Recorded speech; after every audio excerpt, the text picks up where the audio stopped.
Aboriginal Australians are the Indigenous peoples of the Australian mainland and many of its surrounding islands. They are culturally and ethnically distinct from the Torres Strait Islander peoples who live to the north of the continent. Their roots in this land stretch back an extraordinary 50,000 to 65,000 years. Over that vast time span, they developed into hundreds of different linguistic and territorial communities, up to 500 of them. These groups once lived across large expanses of what is now submerged continental shelf, and their territories extended far beyond what we see on maps today. Throughout history, Aboriginal peoples built intricate networks across the continent. Some maintained cultural exchanges with Torres Strait Islander communities, while others had contact with people as far away as modern-day Indonesia, such as the Macassan from Sulawesi. These were not fleeting encounters, but part of a deeply rooted web of intergroup relationships, trade, spiritual life, and law, making Aboriginal culture one of the oldest continuous cultures on Earth.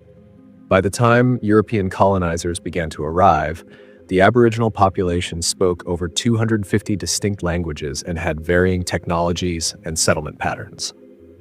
While researchers continue to study their genetic origins, evidence suggests Aboriginal Australians carry ancient Asian ancestry, but not from more recent populations. They are genetically closest to Papuans, though they've been isolated from Southeast Asia for tens of thousands of years. In today's Australia, according to the 2021 census, Aboriginal and Torres Strait Islander peoples make up 3.8% of the national population. Archaeological discoveries show that the ancestors of Aboriginal Australians first set foot on this continent at least 50,000 to 65,000 years ago. Genomic research supports this timeline, indicating that the initial migration to Australia likely occurred between 43,000 and 60,000 years ago. These early humans arrived when Australia was still part of the larger Sahul continent, a landmass that also included New Guinea. A land bridge connected the two, though any journey from mainland Asia to Sahul would still have required crossing the ocean, particularly the Wallace Line, a deep marine trench that separated the two regions. Some migration routes may have passed through a chain of islands between Sulawesi and New Guinea, eventually bringing people to northwestern Australia via Timor. A 2021 study attempted to reconstruct possible migration routes and found that the peopling of Sahul may have taken 5,000 to 6,000 years. It estimated an average rate of human movement at about 1 kilometer per year. According to this model, the first humans entered the continent through the Kimberley region of Western Australia some 60,000 years ago. From there, two main migration routes likely emerged. One southern path extended into areas like the Pilbara, Arnhem Land, and the Great Sandy Desert, then progressed toward Lake Eyre and into the southeast. The other, the northern path, passed over what is now the Torres Strait and split into two directions, one toward Arnhem Land and the other along the eastern coast. The earliest known human presence in Australia has been found at Madged Bay in the north. Rock shelters at this site contain traces of ochre use dating back around 60,000 years. While some studies date human activity here to around 65,000 years ago, others suggest slightly more recent occupation. As people spread southward, they encountered vastly different environments. For instance, Devil's Lair in the far southwest was occupied about 47,000 years ago, and Tasmania by 39,000 years ago. Near present-day Penrith in New South Wales, stone tools embedded in ancient gravel terraces have been dated to between 45,000 and 50,000 years ago. Similarly, evidence from Carnaticul, or Serpent's Glen, in Western Australia's Little Sandy Desert has confirmed human presence around 50,000 years ago, 20,000 years earlier than previously assumed. Genomic studies from various global populations also support the theory that Aboriginal Australians arrived on the continent roughly 50,000 years ago. The most ancient human remains discovered in Australia were found at Lake Mungo in New South Wales. These remains, dating back about 41,000 years, include what may be the world's oldest known cremation, providing early signs of spiritual and ritual behavior. As sea levels began to rise with the onset of the Holocene about 11,700 years ago, mainland Australia and nearby islands became increasingly isolated. Tasmania and other offshore islands were cut off from the mainland as rising waters reshaped the landscape. The deliberate use of fire by Aboriginal Australians played a profound role in shaping the environment long before European arrival. Evidence from ash deposits in the Coral Sea suggests that fire was already present in the landscape more than 100,000 years ago. Around 46,000 years ago, humans began using fire intentionally, most likely to assist in hunting, stimulate fresh vegetation to attract animals, and clear dense forests. Over time, this reshaped the vegetation. Dense forest gave way to more open sclerophyll forest. Open forest transitioned into grasslands and fire-resistant species, such as eucalyptus, acacia, banksia, casuarina, and native grasses came to dominate. These environmental changes also had serious consequences for Australia's animal life. The continent's megafauna, large animals often much bigger than humans, began to disappear. This extinction wave claimed around 60 vertebrate species. Among them were the diprotodon, a massive marsupial that resembled a hippopotamus, several species of giant flightless birds, large predatory kangaroos, and enormous reptiles, such as a 5-meter-long snake and lizard, as well as the armored turtle-like Myelania. The reasons behind these extinctions remain debated. Some argue that hunting, climate change, or human-induced burning, or a combination of these, were to blame. One theory suggests that the disappearance of large herbivores removed natural controls on underbrush and nutrient cycling, leading to more intense fires. On the other hand, Aboriginal fire management likely helped prevent destructive wildfires through carefully timed seasonal burns, a practice disrupted only after European colonization. Aboriginal people had to navigate dramatic shifts in their environment. About 30,000 years ago, sea levels began to drop, and the climate grew colder and drier, especially in southeastern Australia, where temperatures fell by up to 9 degrees Celsius. As a result, the interior became more arid. Around 20,000 years ago, Tasmania and New Guinea were still connected to the Australian mainland, making the landmass over a quarter larger than it is today. But about 19,000 years ago, both sea levels and temperatures began to rise again. Tasmania became an island around 14,000 years ago. Between 8,000 and 6,000 years ago, thousands of smaller islands formed around the coast and in the Torres Strait. This warmer climate was associated with the emergence of new technologies. Small stone tools with back blades appeared roughly 15,000 to 19,000 years ago. By 10,000 years ago, people were making wooden javelins and boomerangs. Stone spear points dating from 5,000 to 7,000 years ago have also been found, and spear throwers likely came into use not long after 6,500 years ago. Around that same time, sea levels stabilized near their current positions. These changes brought about shifts in Aboriginal social and economic patterns. New societies formed along the coast, particularly in areas with tidal reefs, estuaries, and drowned river valleys. People integrated coastal islands into their subsistence strategies. Technologies for stone tools, plant processing, and landscape modification grew more elaborate. In Western Victoria, groups constructed fish and eel traps up to 3 kilometers long. The same region also saw the rise of semi-permanent wooden huts on mounds, structures tied to the efficient exploitation of wetland food sources. Tasmania's separation had major consequences for its Aboriginal inhabitants. Isolated for about 14,000 years, the Tasmanians eventually retained only a quarter of the tools and techniques found on the mainland. They no longer used hafted axes, grinding stones, spear throwers, or even boomerangs. By around 3,700 years ago, they had also stopped fishing and making bone tools. In response, coastal communities turned to shellfish like abalone and crayfish, while more people moved inland. Though their toolkits were simpler, they still crafted reed and bark canoes, venturing up to 10 kilometers offshore to hunt seals and muttonbirds on nearby islands. Aboriginal Australians also adapted to environmental challenges in highly specific ways.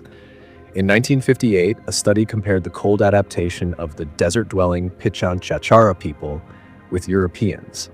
It found that Aboriginal participants could sleep more comfortably through cold desert nights.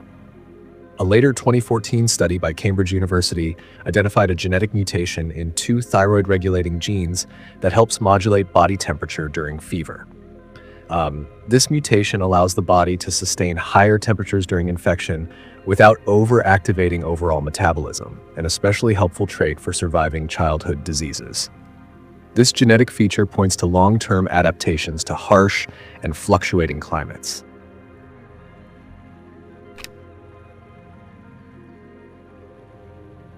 About 4,000 years ago, a number of significant changes began to unfold in Aboriginal Australia.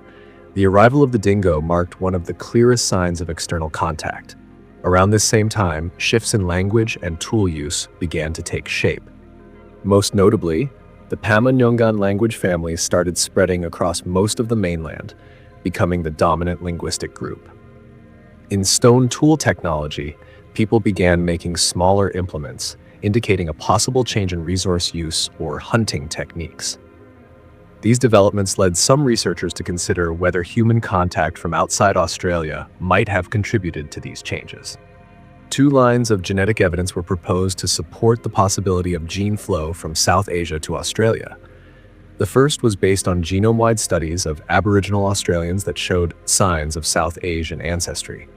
The second pointed to the presence of a particular male Y chromosome lineage, haplogroup C*, that appeared to have a relatively recent common ancestor, estimated at about 5,000 years ago. A 2013 study by the Max Planck Institute for Evolutionary Anthropology explored this further.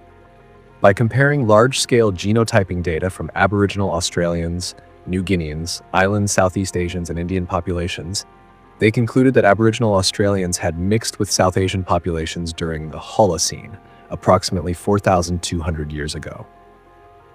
Two possibilities were proposed. Either the genes arrived indirectly, passed along through contact with Indonesian populations, or Indian migrants made direct contact with Australia. However, this theory was challenged by a more recent 2016 study published in Current Biology. The researchers sequenced 13 Aboriginal Australian Y chromosomes and examined their relationships to other global Y chromosome types. Their findings showed that Aboriginal Australian haplogroups diverged from South Asian types much earlier, about 54,000 years ago, far before the proposed Holocene contact. The same divergence timeline held true for other Aboriginal haplogroups compared with those in Asia, pointing to very deep genetic separation. The authors concluded that, despite earlier claims, there was no recent genetic input from South Asia. These results suggested that the linguistic and technological changes observed 4,000 years ago had indigenous origins rather than being triggered by new arrivals. Still, the presence of the dingo offers strong evidence of some kind of external contact, even if it didn't involve substantial genetic mixing. The study also acknowledged that gene flow across the 150-kilometer-wide Torres Strait was plausible, supported by existing data. However, pinpointing the timing of such exchanges, if any occurred, remains a challenge that future genetic research may help resolve. Outside of a few recent admixtures, Aboriginal Australians appear to have remained genetically distinct from the rest of the world since their initial divergence around 50,000 years ago. Interestingly, although Sahul was a single landmass until about 8,000 years ago, Aboriginal groups across Australia and the Papuans of New Guinea already showed genetic divergence by around 30,000 years ago. In essence, each population followed its own evolutionary path after initial settlement. Roughly 4,000 years ago, the Torres Strait Islands began to see their first sustained human occupation. By 2,500 years ago, more islands were settled, giving rise to a distinctive maritime culture. Agriculture developed on some islands, and permanent villages began appearing around 700 years ago. These societies became known for their close ties to the sea, reflected in their economic systems and social structures. On the Australian mainland, Aboriginal people continued to innovate, and while some tools and practices were adopted through contact with neighboring cultures, the basic structure of Aboriginal society remained largely consistent. One clear example of cultural exchange was the arrival of the dingo, believed to have come from outside Australia. Later, shellfish hooks appeared around 200 years ago, likely introduced from the Torres Strait or brought by Polynesian seafarers. From the mid-1600s, fishing vessels from Indonesia began visiting northern Australia regularly, especially in pursuit of trepang or sea cucumber, which was in high demand for trade with China. These visits were not brief or incidental. Over time, they developed into long-term trading and social relationships. Aboriginal communities in the north adopted dugout canoes and metal-tipped harpoons from Indonesian visitors, which improved their ability to hunt dugongs and turtles along the coast and nearby islands. Despite these foreign influences, Aboriginal society remained fundamentally rooted in long-standing social structures. Family units formed the core, grouped into clans and bands, typically consisting of around 25 individuals. Each clan was associated with a particular territory used for hunting and gathering, and often linked to a tribe or language group. By the time of European contact, there were approximately 600 such tribes or nations and around 250 distinct languages, many with their own dialects. The society was egalitarian. There were no chiefs or kings. Instead, leadership was informal, with authority resting in the hands of elders who possessed extensive ritual knowledge accumulated over time. Decisions were usually made by consensus among these elders. The economy was cooperative. Men typically hunted large animals, while women gathered smaller game, shellfish, vegetables, fruits, seeds, and nuts. Whatever was collected was shared among the group and often exchanged with neighboring communities. Aboriginal groups were semi-nomadic. They moved within defined territories that were usually marked by natural landmarks like rivers, hills, or tree lines. Entry into another group's territory required specific rites, often established through marriage, kinship, or special invitation. Ceremonies and seasonal events, such as the sharing of abundant food, were important occasions for such visits. The question of whether Aboriginal societies practiced agriculture remains debated.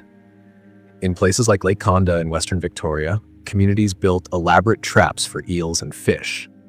During the eel season, hundreds of people would gather in semi-permanent huts made of stone and bark. Yet these same groups still moved across their territory several times a year to make use of other seasonal resources. In the semi-arid zones, millet was harvested, stored, and processed. In tropical areas, yams were replanted after being harvested. Some scholars argue that these practices fall more accurately under the term resource management rather than full-fledged agriculture. While Aboriginal Australians did not develop permanent crop cultivation like that found in the Torres Strait Islands, their approach to managing the land and its resources was highly systematic. In fact, researchers have referred to certain communities in the Murray Valley region as complex hunter-gatherers, indicating the sophistication of their subsistence methods.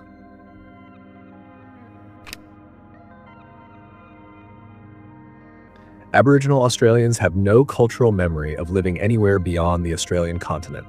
Yet for thousands of years, groups along the northern coast, especially in regions like the Kimberley, Arnhem Land, the Gulf of Carpentaria, and Cape York, maintained contact with people from outside the continent.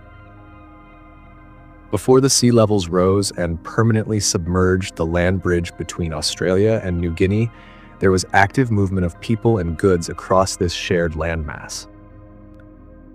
Even after the seas rose around 6,000 years ago and formed the Torres Strait, trade and communication continued, aided by the many islands and reefs scattered through the 150-kilometer-wide channel. These natural stepping stones made sea navigation feasible. The Torres Strait Islands themselves were settled by various seafaring Melanesian cultures more than 2,500 years ago. Cultural exchange between these islanders and Aboriginal groups in northeastern Australia remained ongoing through oral traditions, trade, and shared technology. These interactions left lasting marks in both communities. Elsewhere along the northern coast, Aboriginal people also interacted with Indonesian seafarers. Fishermen from the Spice Islands, such as those from Banda, had been visiting Australian waters for centuries. From at least the early 18th century, Macassan traders from Sulawesi made regular trips to Australia's northern shores. Their main interest was trepang or sea cucumber, which they harvested to sell to Chinese markets.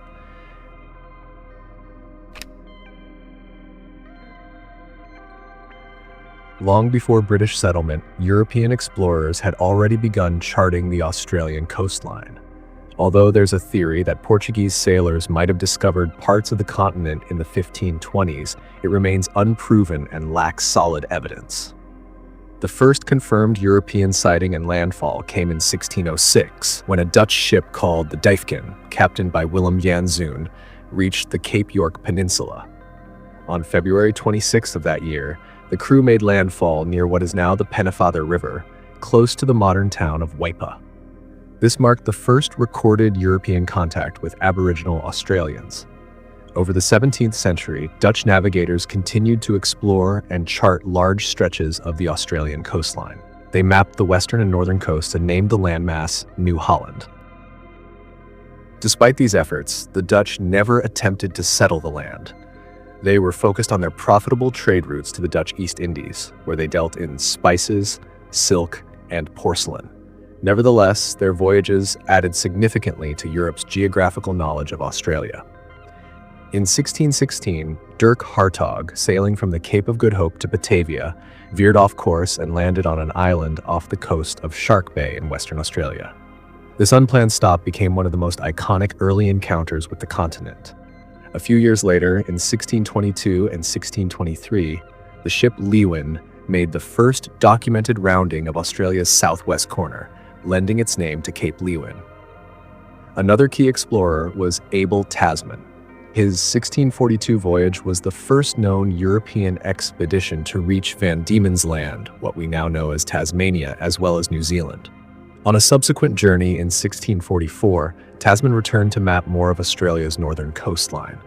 He took note of both the geography and the Indigenous peoples he encountered. The first documented contact between the British and Aboriginal Australians came much later in 1770. Lieutenant James Cook was sent to chart the eastern coastline of what was still mostly unknown to the British. His orders were specific: to find a large southern continent and, if the opportunity arose, to take possession of lands in the name of the British Crown, but only with the consent of the local inhabitants. Cook's ship, the Endeavour, anchored at Botany Bay on April 29th. The area was home to the Gweagal people of the Darawal Eora Nation. Upon the crew's landing, 2 Gweagal men opposed their arrival. A confrontation followed, and one of the Aboriginal men was wounded by gunfire. Cook and his crew stayed in the area for about a week, but attempts to establish peaceful relations were largely unsuccessful. As the Endeavour continued north, the crew met the Gugu Yimithirr people near the mouth of the Endeavour River, in what is now Cooktown. Relations in this case were more peaceful, although a dispute over green turtles led to shots being fired, with one local man sustaining a minor wound.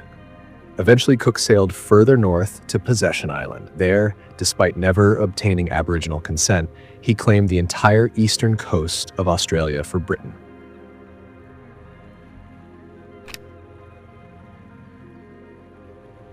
The formal colonization of Australia by the British was not driven by a single reason, but rather a convergence of strategic and practical concerns.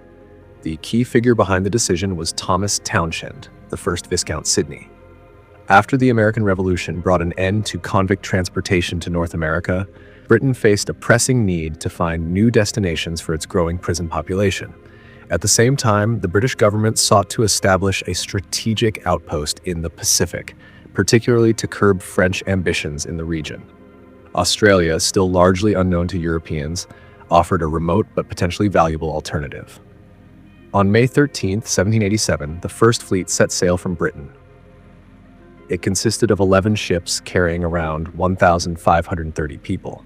Among them were 736 convicts, 17 of their children, 211 Marines, along with their wives and children, and roughly 300 officers, sailors, and crew.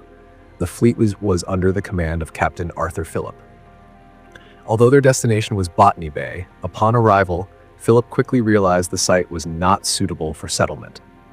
Just a few days later, the entire fleet relocated to the more protected Port Jackson, establishing the first European settlement at Sydney Cove, known to the local Aboriginal people as Warrain, on January 26, 1788. From the beginning, Governor Phillip was instructed to establish peaceful relations with the Indigenous inhabitants.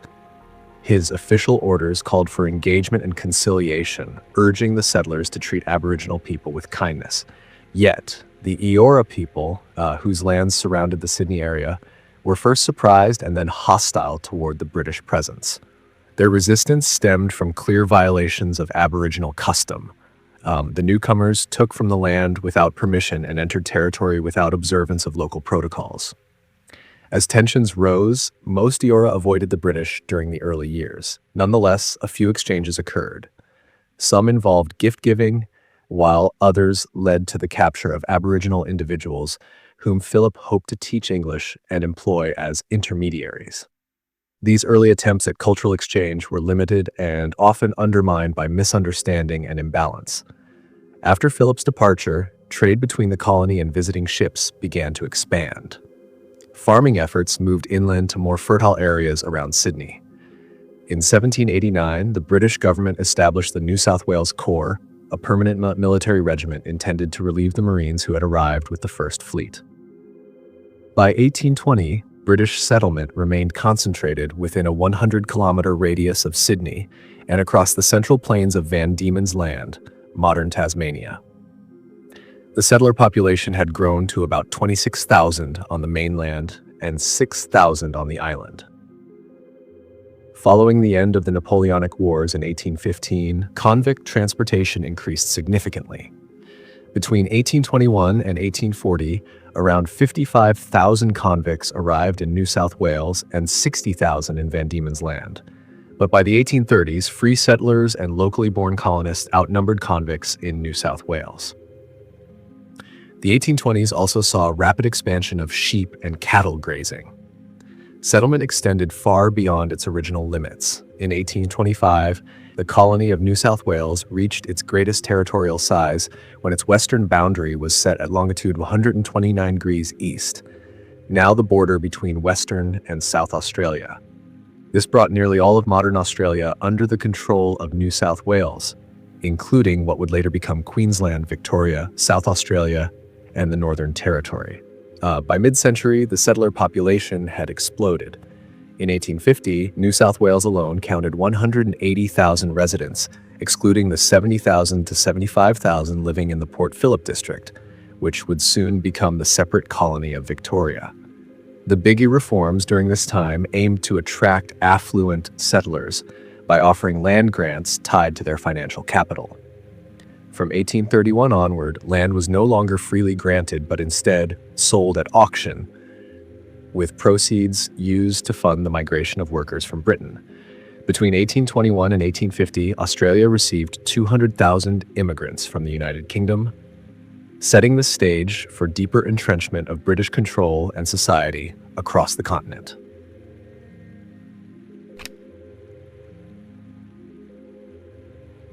The effects of British colonization on Aboriginal Australians were immediate and devastating. One of the earliest and most catastrophic impacts came in April 1789, barely a year after the First Fleet arrived. A deadly disease, likely smallpox, swept through the Aboriginal population around Port Jackson. Prior to the outbreak, the number of British settlers was roughly equal to the local Eora population. After the epidemic, that balance shifted dramatically. The settlers now outnumbered the Indigenous people on the Cumberland Plain, and by 1820, their population of 30,000 matched the total Indigenous population across all of New South Wales. The toll on local groups such as the Eora, Darug, and Ku-ring-gai was immense. Within a generation, these once thriving communities had been reduced to small groups living on the fringes of settler towns, struggling with poverty and disease. Yet, some survivors remained in coastal areas around Sydney, including along the Georges River and Botany Bay. Inland groups, too, were quickly warned of the British presence. News of invasion traveled far in advance of settlers, often by hundreds of kilometers. Still, within 2 generations, many Aboriginal societies in southeastern Australia had either collapsed or vanished entirely. The primary causes of this population collapse were disease, settler violence, and internal conflict exacerbated by displacement. Birth rates also plummeted, compounding the loss. Some estimates suggest an 80% reduction in population. The result was the breakdown of kinship networks, spiritual obligations, and ceremonial traditions that had structured Aboriginal life for tens of thousands of years. Survivors often lived in poor health, in makeshift shelters on the edges of European settlements, disconnected from their ancestral lands and customs. When the British first established their colony in Australia, their plan was to create a self-sustaining penal settlement, primarily based on agriculture. But the expansion of that settlement brought settlers into direct and often violent conflict with the Aboriginal peoples whose lands they occupied. These conflicts weren't simply over territory. At their heart were deep, irreconcilable differences in worldview, particularly regarding land ownership. While Aboriginal Australians saw land as a communal resource with spiritual and ancestral significance, British settlers believed in individual property rights, cultivated land, and exclusive possession. Tensions also escalated due to cultural misunderstandings and acts of aggression. One common source of conflict was the kidnapping of Aboriginal men, women, or children, sometimes by settlers, sometimes in retaliation. In turn, both Aboriginal groups and colonists carried out reprisal attacks. Aboriginal resistance often took the form of raids on farms, the burning of crops, and the mass killing of livestock. Acts meant not just to disrupt settler livelihoods, but to protest the theft of traditional lands and food sources. As settlers pushed further into the continent, these confrontations intensified. Conflict followed the advancing frontier, becoming a prolonged and bloody part of Australian history. Estimates of the total death toll from settler Aboriginal conflict between 1788 and 1928 vary. Some historians put the figure at 1,700 settler deaths and between 17,000 and 20,000 Aboriginal deaths. Historian Henry Reynolds has suggested even higher numbers, perhaps up to 3,000 settlers and 30,000 Aboriginal people killed. More recent research by the University of Newcastle has arrived at a preliminary estimate of 8,270 Aboriginal deaths in frontier massacres between 1788 and 1930. Infectious diseases brought by Europeans were among the most devastating consequences of colonization for Aboriginal Australians. Smallpox, influenza, and tuberculosis spread rapidly through communities that had no prior exposure and therefore no natural immunity. Of all these illnesses, smallpox was the deadliest, killing more than half of the Aboriginal population in some areas. Other diseases followed: dysentery, scarlet fever, typhus, measles, whooping cough, and repeated waves of influenza swept through Aboriginal populations over the decades. The impact of these diseases was more than just biological. The arrival of new foods like flour and sugar, which replaced the traditional and more diverse Aboriginal diet, contributed to widespread malnutrition. Colonial authorities and settlers also introduced alcohol into Aboriginal communities, leading to long-term health problems and social disruption, including alcoholism. The first recorded smallpox epidemic occurred in April 1789, a little more than a year after British settlement began. It struck a wide area, from the Hawkesbury River to Broken Bay and Port Hacking. According to journals kept by members of the First Fleet, Aboriginal people had never encountered this disease before. With no understanding of its nature and no means of treating it, many communities collapsed in panic. Often, those who were still healthy abandoned the sick, leaving them with some food and water, and then fleeing, spreading the disease even further inland and along the coast. The social effects of this epidemic were devastating. With many of the experienced hunters and gatherers dead, survivors were left without food and unable to sustain their communities. This was not an isolated event. Over time, repeated disease outbreaks weakened Aboriginal societies further, compounding the loss of culture, knowledge, and connection to land. Before British contact, estimates of the Indigenous population ranged between 318,000 and 1 million. The majority lived in the southeast, particularly along the Murray River, where the land was more fertile. By the early 1900s, the Aboriginal population had dropped to about 117,000, or possibly even fewer. That represented a decline of at least 84%.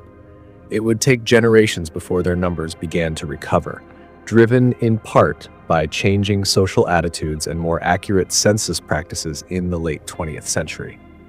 By 2021, the combined population of Aboriginal and Torres Strait Islander people had reached an estimated 984,000, or about 3.8% of the total Australian population.